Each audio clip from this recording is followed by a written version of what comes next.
Reporting from Arkham Asylum, this is Gotham Rogues. In this video we spotlight Michelle Pfeiffer's Catwoman from the movie Batman Returns.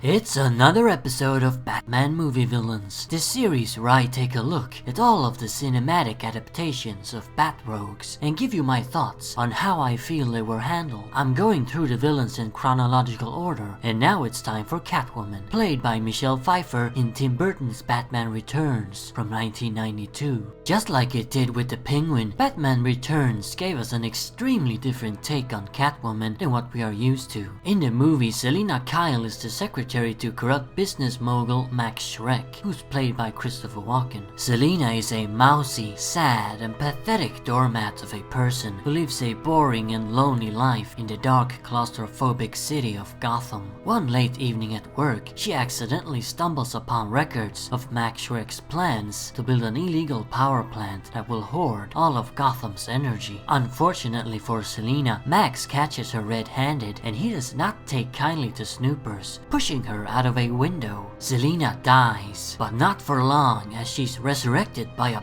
bunch of alley cats somehow, and is given cat powers or something. I don't know, it's a bit fuzzy on the details, but she gets 9 lives at least. Selina then suffers a nervous breakdown and a second personality manifests itself. This other side of her is the exact opposite of the spineless Selina Kyle. Bold, self-confident, impulsive, and sexually aggressive. Making a costume of her own, this alternate personality takes on the moniker of the Catwoman and seeks revenge on Schreck, while also stirring up chaos in Gotham. Naturally, she crosses paths with the Dark Knight, of course played by Michael Keaton, and the two become enemies. But there's also a strange and unexplainable attraction between the two, which is further complicated by the fact that in her civilian guise, Selina begins to date Bruce Wayne, both of them completely unaware of each other's mask identities. So like I said, this Catwoman is completely different from the Catwoman we know from the comics. There, Selina is a morally ambiguous cat burglar and master thief. In Batman Returns, we get a full-on supernatural Catwoman with actual powers. She's got 9 lives and can therefore be killed 9 times before she actually dies. After Selina's transformed, she also seems to gain physical strength, acrobatic skills, and fighting abilities, as she can hold her own against Batman. I really doubt that the Selina we see in the beginning of the movie could do that. Of course, how this transformation works is very iffy. She falls down from the building and dies, and then cats come out and start biting and licking her, and then she awakens, a reborn Catwoman.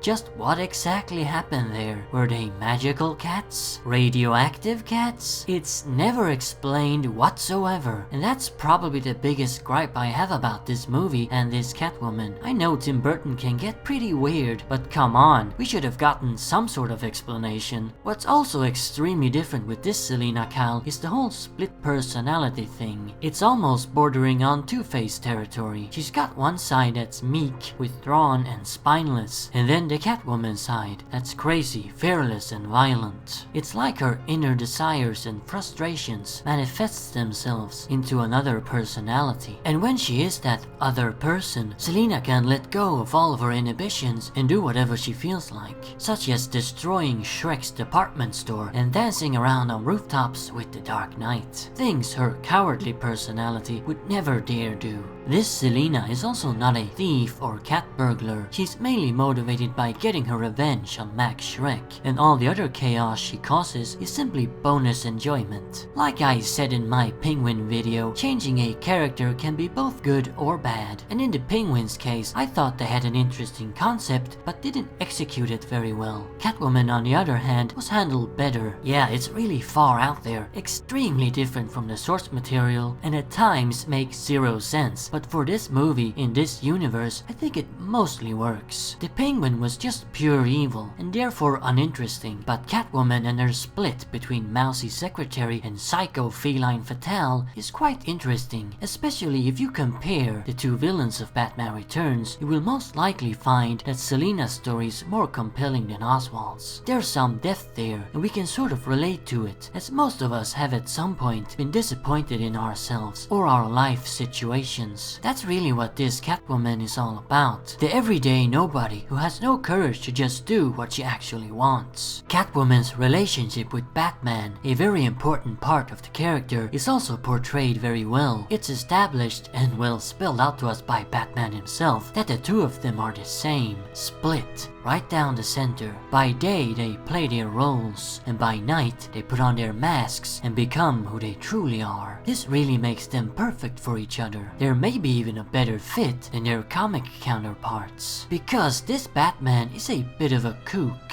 I mean more so than usual. Michael Keaton's Dark Knight have always seemed to be a bit office rocker to me, so why wouldn't he be attracted to this very disturbed woman? As for Michelle Pfeiffer's performance, I think it's absolutely amazing. She essentially plays three characters: the spineless secretary we see at the beginning of the movie, the crazy, confident and sultry Catwoman, and then the post-transformation Selina Kyle. That is, I mean, whenever she's in her civilian identity after she's been transformed. This last role is more or less a blend of the first two. She's more low-key and withdrawn than Catwoman, but has more confidence than the original Selina Kyle. Pfeiffer plays all these parts brilliantly, without ever making it seem like parody or over the top. The dedication she put into this role is really crazy. I mean, we've heard so many wacky stories of things she did on the set. For example, Pfeiffer actually learned how to use a bullwhip like a professional. So all the stunts you see her do with the whip in the movie is actually Pfeiffer herself and not some stunt woman. And then of course the scene where Catwoman puts one of Penguin's birds in her mouth, has it in there for a while and then lets it out. You'd think they trick filmed that somehow, but no, what you see is exactly what happened. Michelle Pfeiffer actually put a real bird in her mouth, had it in there for a bit, and then let it fly out. She really deserves more praise for this role. I also really dig Catwoman's outfit. In the movie she makes it herself, and that gives it this patched together ragdoll look, which I like. It's not what I would like to see the comic book Catwoman wear, but it fits this version perfectly. Batman Returns also features, at least to my knowledge, the very first time Selina wore an all-black costume.